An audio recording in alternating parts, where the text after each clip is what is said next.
Assalamualaikum warahmatullahi wabarakatuh. Selamat malam minggu semuanya. Malam ini kita akan belajar mengenai 8 tips persiapan menjadi seorang dosen masa depan.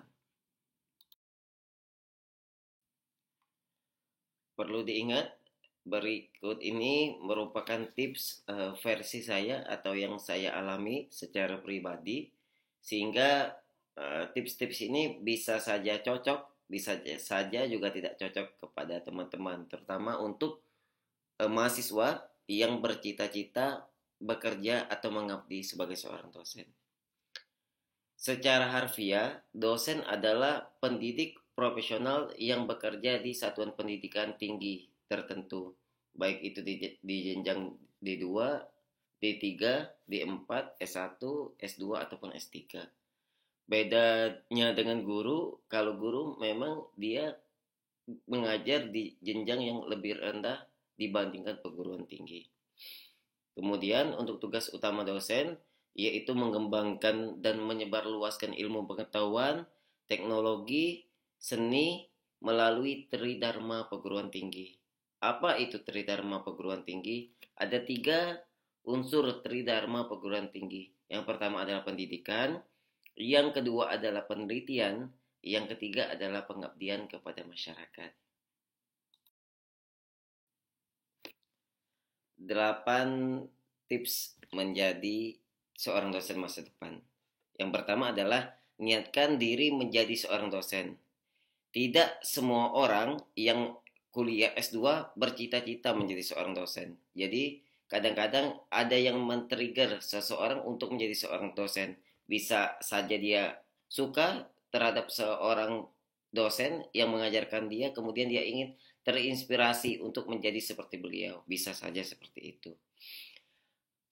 Yang harus dipahamin ketika kita berniat menjadi seorang dosen, dosen adalah profesional yang belajar sepanjang hayat. Artinya selain mendidik atau mengajarkan mahasiswa, dia juga harus belajar. Makanya menjadi seorang dosen memang kalau menurut saya fokus pertama adalah mendidik dengan hati, kemudian kita harus mempunyai kompetensi dengan menjadi ahli di bidang yang kita pegang sekarang, kemudian menjadi profesor. Artinya dosen saat ini memang diwajibkan minimal S2.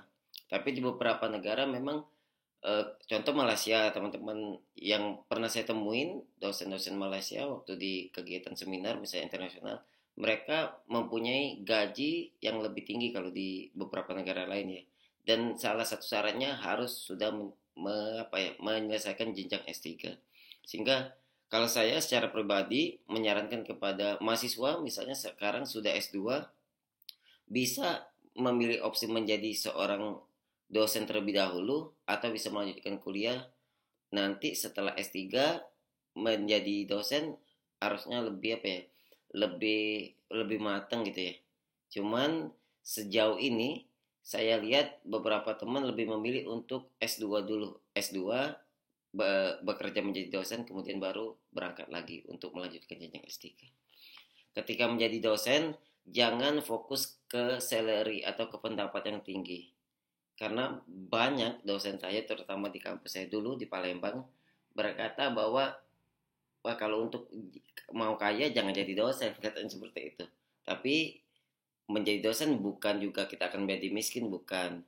Tapi yang dikedepankan adalah pengabdian dan amal jariah. Jadi ikhlas dulu. Karena salary itu akan mengikuti dengan pendidikan kita, kompetensi dan pengalaman. Jadi apabila teman-teman berniat menjadi seorang dosen, please fokus ke yang namanya pengabdian dunia pendidikan. Jadi jangan fokus ke yang lain.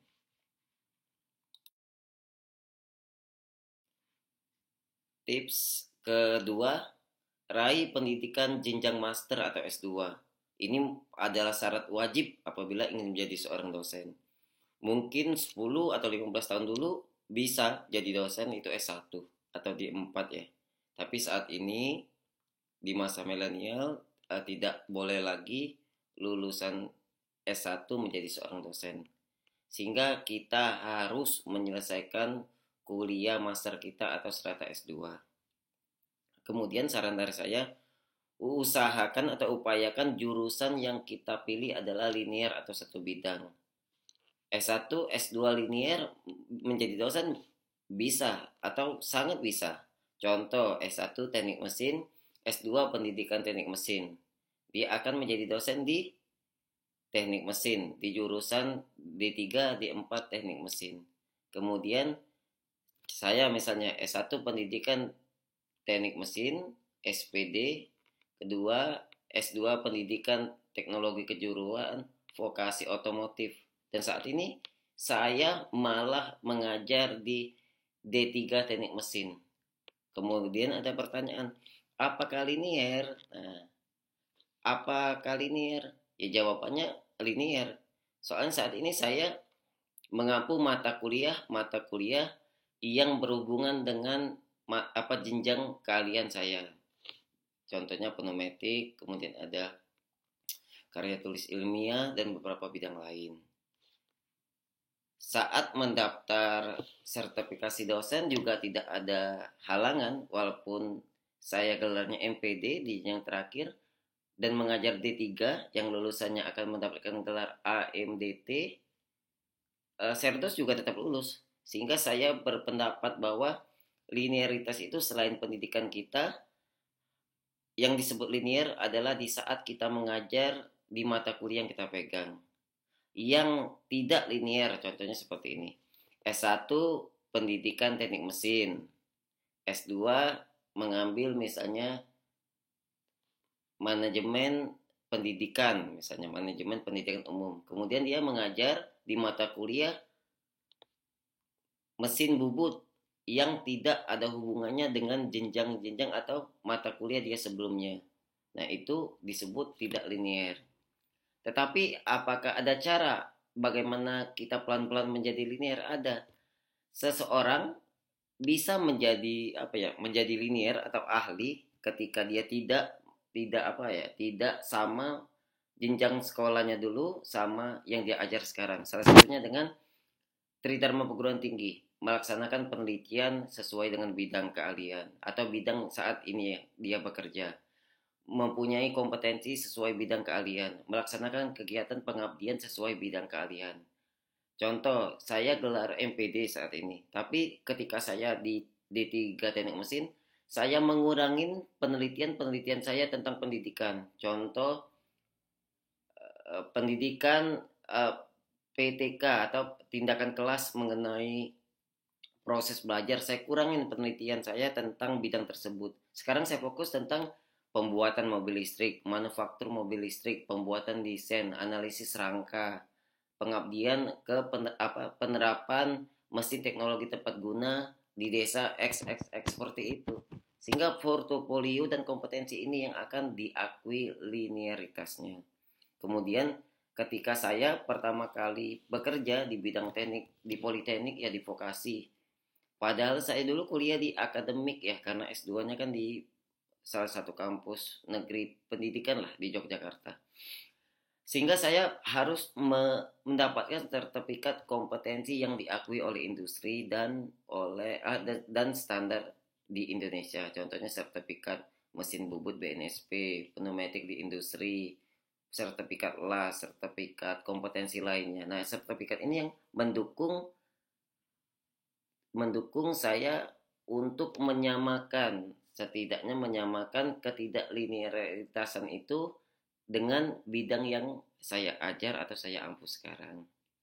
Jadi masalah linear dan tidak linear ini sangat dibilang rumit enggak, tapi banyak dari sudut pandang yang masih harus dicari intisari atau inti temunya.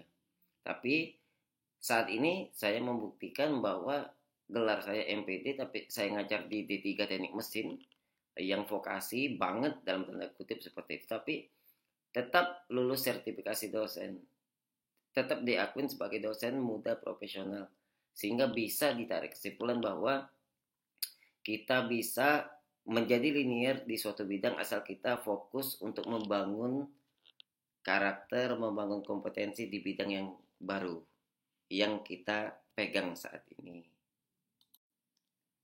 bagi teman-teman yang saat ini sudah kuliah atau sedang kuliah S2, ketika lulus nanti ada beberapa contoh pendaftaran dosen ya.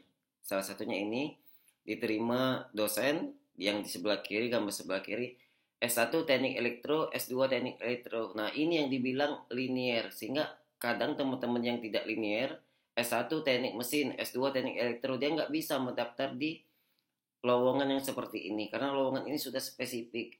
Dan kadang di tes apa di pendaftaran CPNS di beberapa kampus negeri yang saya baca, kadang-kadang dia meminta yang spesifik, S1 teknik mesin, S2 teknik mesin bidang bla bla bla, sehingga kita tidak bisa mendaftar apabila kita tidak linear S1 dan S2. Nah, itu yang harus kita pahami atau kita terima ketika kita tidak mengambil bidang yang linear saat kuliah S1, S2 atau D4 ke S2 ya. Kemudian yang sebelah kanan di Universitas Medan Area, kampus swasta, salah satunya persyaratan minimal telah menyelesaikan S2 IPK bla bla bla bla untuk formasi program studi teknik mesin, teknik sipil dan lain-lain. Nah, ini umum. Sehingga apabila saya lulusan S1 pendidikan teknik mesin, S2 teknik mesin atau MT, saya bisa mendaftar di sini. Ini mensyaratkan S1 S2-nya tidak terlalu spesifik, sehingga ini bisa dicoba pendaftarannya. Sehingga untuk yang memang mengambil tidak linear S1 dan S2, jangan kira atau jangan dikira tidak ada masa depan untuk menjadi seorang dosen, tetap ada. Sehingga yang harus kita lakukan adalah sabar, kemudian mencari peluang. Apabila memang saat ini sudah menyelesaikan S2, belajarlah mendaftar atau bekerja di kampus-kampus swasta atau negeri yang menerima kita, sehingga kita mempunyai pengalaman menjadi dosen awal. Kalau saya dulu sempat 1 tahun menjadi dosen di Politeknik Dharma Patria Kebumen, sekarang sudah ganti nama ya. Di situ saya banyak belajar dari teman-teman dosen senior. Ketika saya tes CPNS di kampus negeri, saya mempunyai pengalaman bahwa saya pernah menjadi seorang dosen di kampus sebelumnya, sehingga itu meningkatkan skor wawancara saya pada waktu itu. Sehingga ya, untuk yang mau bekerja, jangan terlalu pilih-pilih tempat bekerja awal, tapi yang penting adalah pengalaman. Tips ketiga, melatih diri untuk membuat bahan ajar dan mengajar. Seorang dosen tidak akan lepas dari RPS dan RPP. RPS rencana proses pembelajaran dalam 1 semester, RPP rencana proses pembelajaran yang dibuat tiap tahap kemampuan atau tiap pertemuan. Baik guru ataupun dosen pasti membuat yang namanya bahan ajar atau persiapan untuk mengajar. Kemudian membiasakan membuat PPT yang menarik, membuat PPT yang simple tapi dijelaskan dengan banyak intisari-intisari yang menambah materi sehingga tidak membosankan. Kemudian belajar juga tentang public speaking. Kalau saran saya, silakan meniru cara dosen mengajar, dosen yang kita sukain. Dari jenjang S1 atau S2, saat ini yang kita misalnya sedang S2, kita akan melihat beberapa tipe dosen yang kita suka. Kalau saya jujur, saya saat S2 ada beberapa tipe dosen yang saya suka ya, profesor-profesor yang mengajar saya. Sehingga saya termotivasi menjadi dosen, meniru sedikit tapi dengan versi kita masing-masing. Jadi boleh terobsesi dengan cara orang lain mengajar dan lain-lain, tapi temukan apa sih spesial atau ciri khas dari diri kita ketika menjadi seorang dosen. Tips keempat, mempersiapkan diri untuk menulis, meneliti, dan publikasi. Tadi sudah saya bilang bahwa dosen dituntut untuk tridharma, pendidikan, penelitian, dan pengabdian kepada masyarakat. Untuk di bidang menulis sendiri, biasanya kalau saya sendiri 1 tahun sekali pasti menulis buku, modul, atau bahan ajar, dan lain-lain. Untuk meneliti ada 2, biasanya hibah internal dari kampus kita atau hibah eksternal, itu yang nasional dari Dikti. Nah, hibah ini kan Seleksinya kompetitif atau diseleksi. Kita beradu ide, beradu proposal dengan para dosen lain di seluruh Indonesia. Sehingga dosen-dosen yang memang memiliki basic atau memiliki kesukaan di bidang meneliti dan membuat proposal penelitian, please bangun diri kalian untuk lebih peka dan lebih membuat proposal menjadi lebih menarik karena potensi untuk didanai akan lebih besar. Kemudian dosen tidak lepas dari publikasi nasional dan internasional terakreditasi. Tak akan lepas daripada itu. Itu yang membedakan kita dengan bidang-bidang lain. Sehingga kita harus mempublikasi hasil-hasil penelitian kita. Sehingga kita harus mulai belajar bagaimana cara mengelola sebuah jurnal, mempublikasikan, merevisi dan lain-lain. Sehingga apabila kita bercita-cita menjadi dosen, mungkin ini harus dipelajarin atau dibaca-baca ya, bagaimana kita bisa membangun sebuah atmosfer akademik yang biasa, sehingga kita akan terbiasa ketika kita nanti menjadi seorang dosen. Tips kelima, membiasakan diri pada kegiatan pengabdian kepada masyarakat. PKM atau pengabdian kepada masyarakat adalah tridharma yang terakhir. Sehingga PKM ini sebenarnya menurut saya fokusnya bagaimana peran kampus bermanfaat bagi masyarakat sekitar. Dulu pernah salah satu profesor di kampus saya pada waktu S2 berkata, kampus yang baik adalah kampus yang membangun atau manfaatnya dirasakan oleh masyarakat sekitar. Sehingga sebenarnya kampus atau sekolah tidak boleh menutup diri sebagai privat komoditi, katanya seperti itu. Sehingga saya sepakat bahwa sebuah kampus apabila memang bisa menyatu dengan masyarakat sekitar, ini akan menjadi kampus yang benar-benar maju dari sisi akademik, kemudian dari sisi masyarakat. Kalau di kampus saya saat ini PKM itu dilaksanakan 1 tahun sekali. Tapi saya sering mengikuti hibah-hibah proposal tingkat nasional atau tingkat eksternal dari kampus saya. Karena saya mencoba untuk menerapkan atau bermanfaat bagi masyarakat, terutama di kabupaten di mana kampus saya berada. Tips keenam, membiasakan diri berinteraksi dan berorganisasi. Mempersiapkan diri menjadi seorang dosen, kita akan menjalin hubungan dengan pimpinan kampus, rekan sejawat dosen, mahasiswa, dan masyarakat. Sehingga kita akan selalu berinteraksi.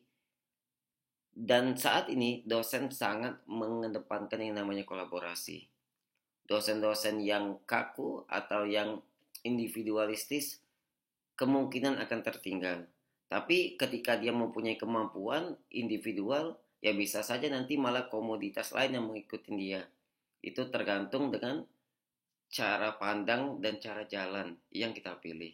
Kalau saya sendiri lebih cocok berkolaborasi. Kemudian saya banyak mendapat pengalaman saat berorganisasi di saat S1 dan S2. Terutama S1 ya, karena lama ya 4 tahun. Sehingga saya sarankan bagi mahasiswa atau rekan-rekan yang ingin menjadi dosen, ikutlah organisasi.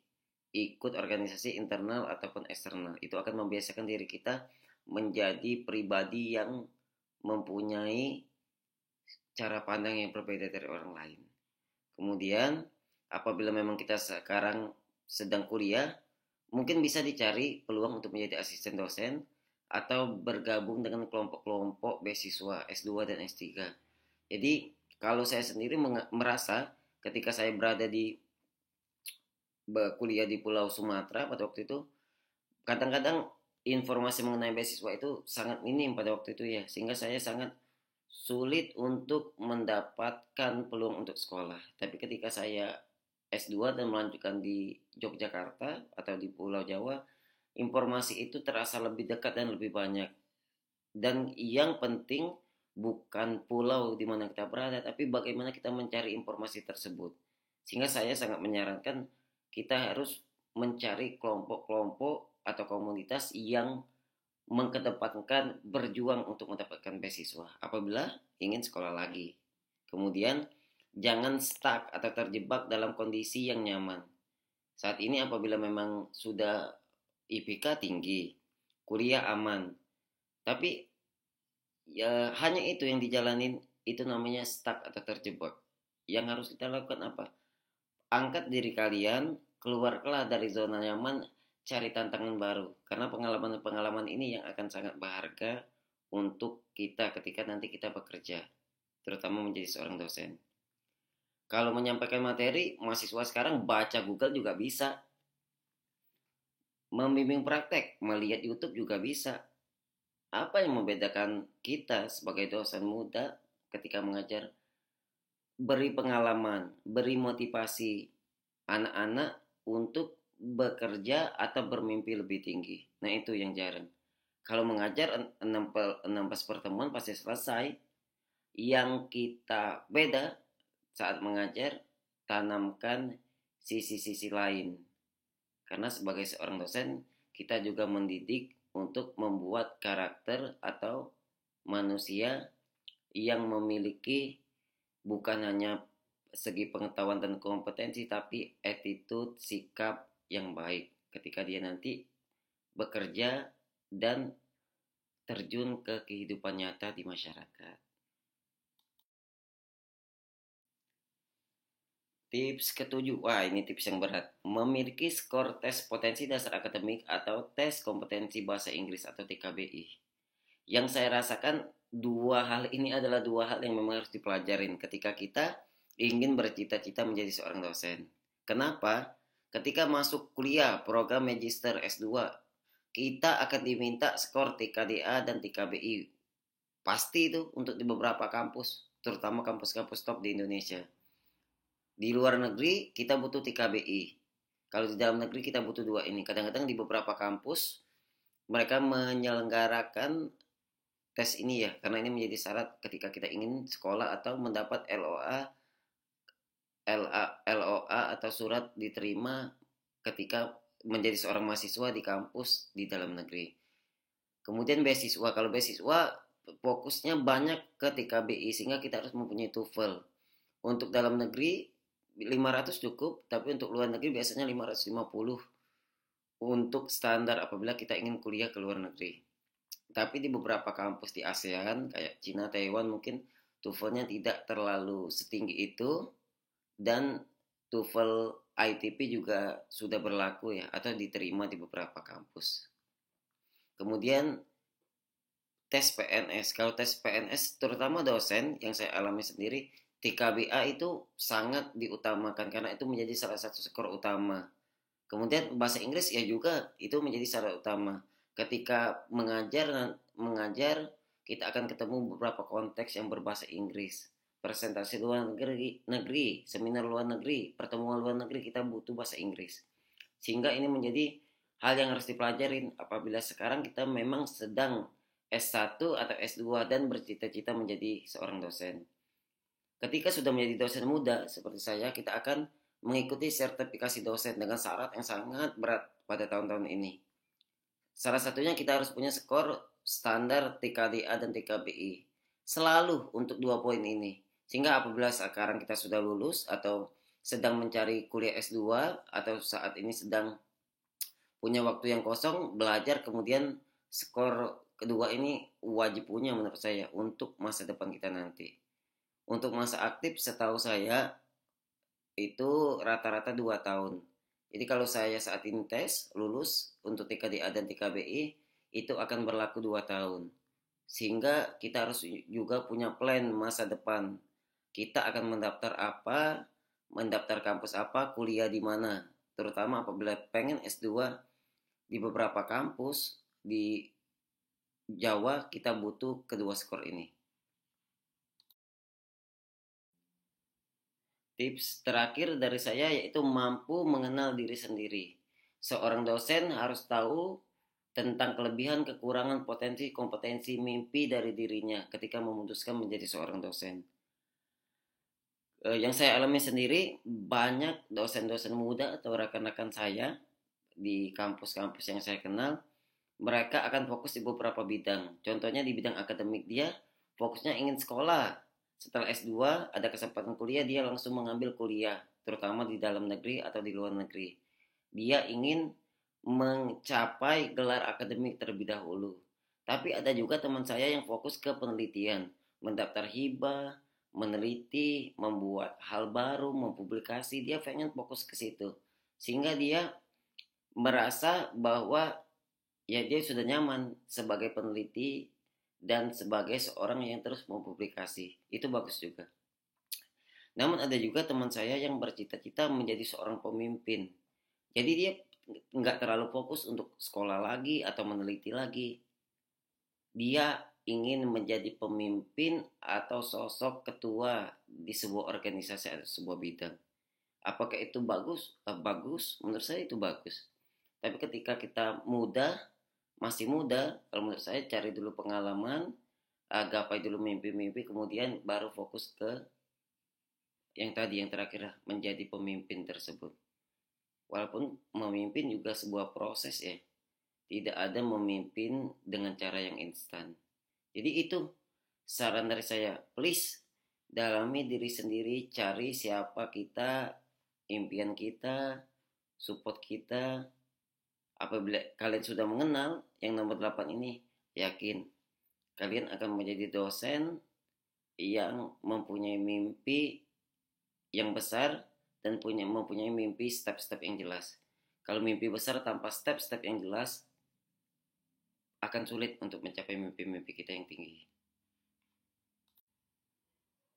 Baik, kalimat yang terakhir dari saya, dosen yang baik adalah pendidik yang mampu melihat masa depan, bukan hanya terpaku pada masa lalu. Dosen harus melihat future atau masa depan. Dia harus memprediksi masa depan. Jangan lagi terpaku dengan pola-pola masa lalu. Yang kadang-kadang ada beberapa hal dari masa lalu yang baik, ada yang tidak baik. Nah, untuk yang baik tetap dipertahankan, yang tidak baik untuk tidak dilakukan lagi. Mungkin itu dari saya. Bantu like, comment, share, dan subscribe YouTube ini. Semoga kita dapat terus menjaga mimpi kita menjadi seorang dosen, dan kita harus tetap yakin dengan mimpi-mimpi kita. Kita harus tetap yakin dengan mimpi-mimpi kita. Cuman itu yang menjadi menjadi kepercayaan bagi kita untuk berbuat lebih. Saya tutup. Wassalamualaikum warahmatullahi wabarakatuh.